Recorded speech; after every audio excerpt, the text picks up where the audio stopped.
Assalamualaikum warahmatullahi wabarakatuh. Anak-anak kelas 11 MIA 4. Semoga kita semua dalam keadaan sehat walafiat. Amin ya robbal alamin. Baiklah, hari ini kita akan melanjutkan pembelajaran kita. Pembelajaran sebelumnya kita telah membahas tulang, otot, sendi. Nah, pada pertemuan ini kita akan membahas tentang kelainan pada tulang dan teknologi untuk mengatasi kelainan pada sistem gerak. Adapun tujuan pembelajaran kita hari ini yaitu peserta didik dapat mengidentifikasi kelainan pada tulang. Peserta didik dapat menganalisis teknologi untuk mengatasi kelainan tulang. Nah, baiklah, sebelum kita memasuki pembelajaran kita, ada baiknya kita bersama-sama membaca basmalah. Bismillahirrahmanirrahim.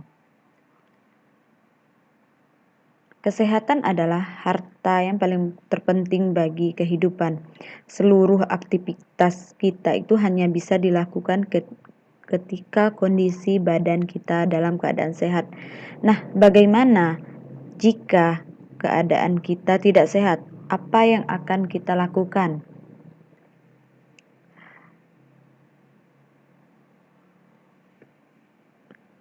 Ada beberapa teknologi yang bisa digunakan untuk mengatasi kelainan atau gangguan pada sistem gerak. Banyak sekali kita lihat di negara maju itu sudah menginovasi teknologi untuk membantu manusia dalam pekerjaannya. Salah satunya itu robot.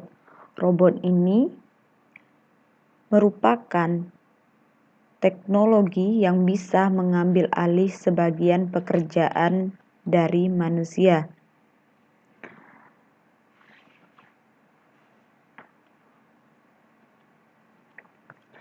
Baiklah, kita akan memasuki materi kita yang pertama, yaitu gangguan pada tulang.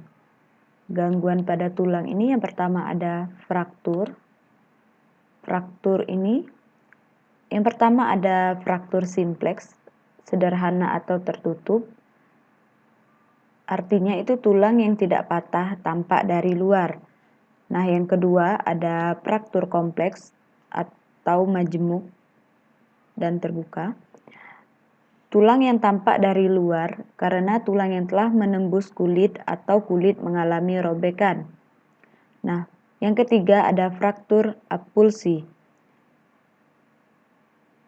Fraktur apulsi ini yaitu patah tulang yang disebabkan oleh kontraksi otot yang kuat sehingga menarik bagian tulang tendon melekat. Sering terjadi pada bahu dan lutut. Yang keempat ada fraktur patologis. Terjadi jika tumor atau kanker telah tumbuh ke dalam tulang dan menyebabkan tulang menjadi rapuh. Yang kelima ada patah tulang kompresi atau penekanan. Disebabkan oleh tekanan suatu tulang terhadap tulang lainnya.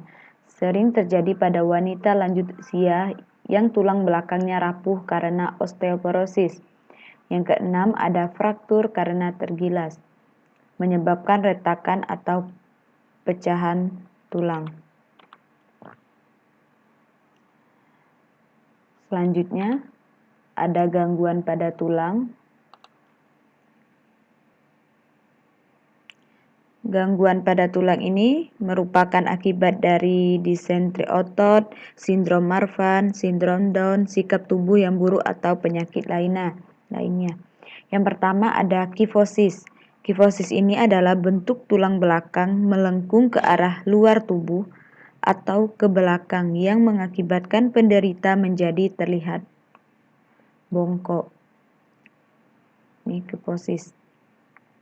Selanjutnya yang kedua ada lordosis. Lordosis ini adalah tulang belakang bagian lumbar atau pinggang ini melengkung ke arah dalam tubuh atau ke depan.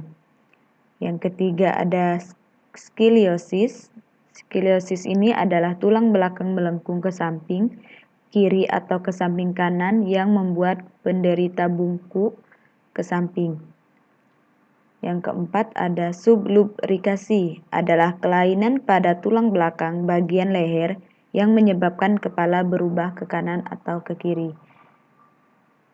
Nah, inilah merupakan contoh dari gangguan pada tulang belakang.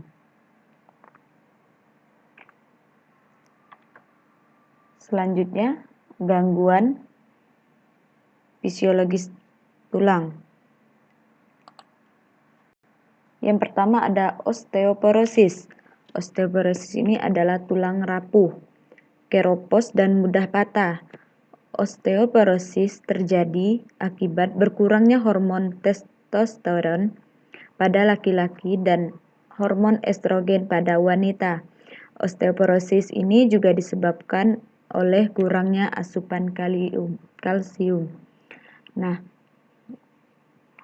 ini contoh dari tulang yang sehat. Ini gambar dari tulang yang mengalami osteoporosis. Yang kedua ada rakitis. Rakitis ini pelunakan tulang pada anak-anak karena kekurangan atau gangguan metabolisme vitamin D, magnesium, fosfor, dan kalsium. Rakitis berpotensi menyebabkan tulang kaki menjadi bengkok membentuk huruf O. Ini bentuk huruf O atau huruf X. Selanjutnya ada mikrosefalus. Mikrosefalus ini yaitu kelainan pertumbuhan tengkorak sehingga kepala berukuran lebih kecil dari ukuran normal. Mikrosefalus ini terjadi akibat kegagalan pertumbuhan otak saat bayi setelah terkena infeksi, misalnya meningitis. Ini terlihat kepala bayi itu lebih kecil dari biasanya. Selanjutnya ada hidrosefalus. Hidrosefalus ini kebalikan dari mikro. Kalau mikro ini kecil, berukuran kecil kepalanya, kalau hidro ini berukuran lebih besar. Hidrosefalus atau kepala air adalah gangguan aliran cairan di dalam otak atau cairan cerebrospinal yang menyebabkan pelebaran rongga tempurung otak sehingga kepala membesar. Ini. Selanjutnya ada layu atau semu. Tulang tidak bertenaga akibat infeksi, misalnya infeksi sifilis. Ini misalnya otot-otot pundak, otot-otot lengan belakang lurus dan layu, otot paha mengerut menjadi kecil, otot-otot yang meluruskan lutut, otot-otot yang mengangkat kaki kiri. Pengerutan otot menyebabkan tulang-tulang itu merapat.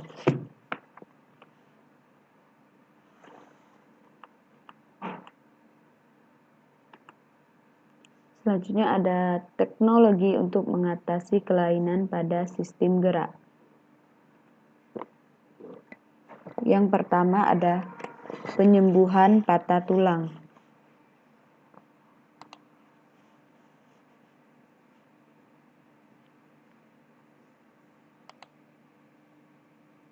Yang pertama itu ada pemasangan gips, yaitu bahan kapur yang diletakkan di sekitar tulang yang patah. Nah, ini merupakan contoh dari pemasangan gips. Yang kedua ada pembidaian. Maksudnya di sini dengan menempatkan benda keras di sekeliling tulang yang patah. Nah, ini kan misalnya seperti kayu, ini dikelilingi tulang yang patah. Selanjutnya ada pembedahan internal. Pembedahan internal ini yaitu pembedahan untuk menempatkan batang logam atau piringan pada tulang yang patah. Ini misalnya pada betis. Yang keempat ada penarikan atau traksi. Penarikan atau traksi ini yaitu menggunakan beban untuk menahan anggota gerak yang mengalami deformitas atau perubahan dan pergeseran bentuk. Ini juga bermanfaat untuk mempercepat penyembuhan.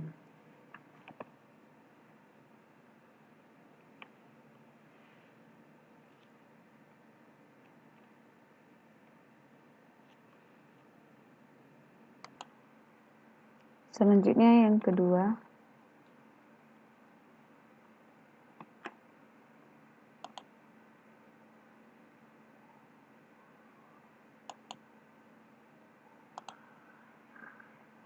ada penyembuhan kanker atau tumor tulang. Ini ada kemoterapi, radioterapi, dan operasi. Kemoterapi ini biasanya menggunakan obat-obatan yang sangat kuat untuk mencoba membunuh sel kanker. Sayangnya, proses ini menyebabkan beberapa sel-sel normal juga mati. Yang kedua ada radioterapi. Radioterapi ini yaitu pengobatan kanker dengan menggunakan sinar radioaktif seperti sinar X, elektron, sinar gamma, atau partikel lain. Selanjutnya ini ada operasi bertujuan untuk menghilangkan tumor lokal pada tulang. Selanjutnya ada penggantian sendi. Penggantian sendi ini dilakukan dengan cara pembedahan untuk mengganti sendi yang rusak dengan logam. Bonggol sendi diganti dengan logam campuran, misalnya campuran titanium, dan cawan sendi diganti dengan mangkuk polietilena, misalnya plastik yang kerapatannya tinggi. Kedua sisi direkatkan dengan senyawa metal metakrilat berpori yang memungkinkan fisiologi tulang tetap berjalan normal.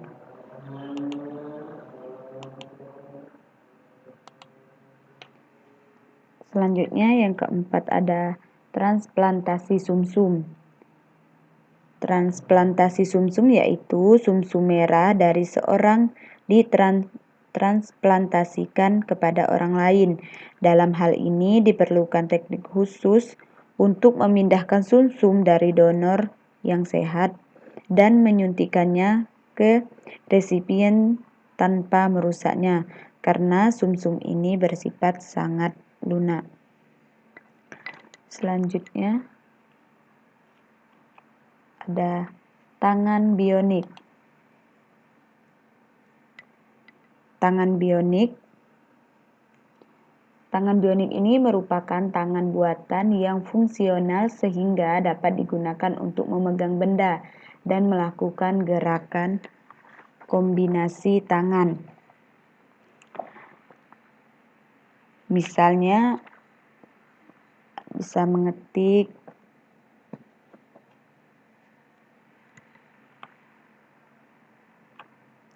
selanjutnya yang keenam itu ada kaki bionik. Kaki bionik ini merupakan kaki buatan yang dilengkapi dengan perangkat Bluetooth. Kaki bionik ini menggunakan energi dari baterai. Teknologi ini memberikan kemudahan kepada penggunanya untuk berjalan, khususnya ketika menyusuri tangga dan jalanan yang dilandai.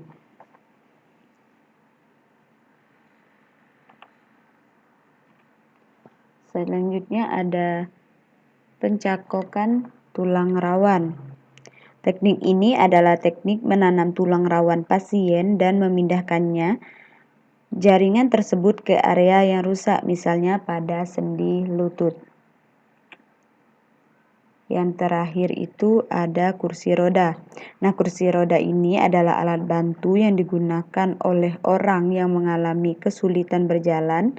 Alat ini dapat digerakkan dengan didorong oleh pihak lain. Digerakkannya dengan menggunakan tangan atau menggunakan mesin otomatis.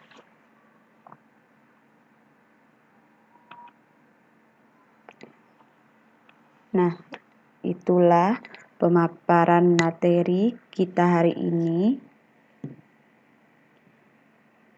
Untuk memahami materi yang telah kita pelajari hari ini, silakan anak-anak semua carilah informasi mengenai teknologi yang berhubungan dengan kelainan yang terjadi pada sistem gerak.